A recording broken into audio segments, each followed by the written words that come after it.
everything yeyakho bazalwane. Ayifuneki laa nto xa une-problem wenze excuses uzithobe ebantwini. No, this is about you. Because sizelwe nguThixo. Sizelwe nguThixo, asazelwanga ngabantu. That's why singathandwa ngabantu. Thina sisenalaa nto ukuba iifemeli zethu batsho bathi ewe they're good, but uyakwazi uba yi-enemy kamamakho. Uyakwazi uba yi-enemy yomyeni wakho.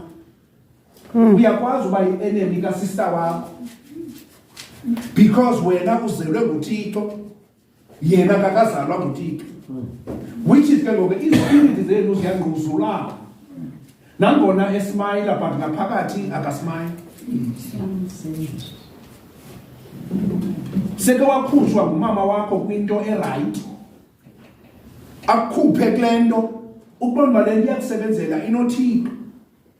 Kulapho ke ngoku ufuna ukuqonda into yokuba akufunekanga umcapukele, ufuna ukwazi ukuthi hey, apha zipati eziyi-2 controlled by 2 spirits, God or Satan. Loo nto ayithethi into yokuba fight, but ithethi into yokuba wena xa une-life naye you must make sure into yokuba you pray for it.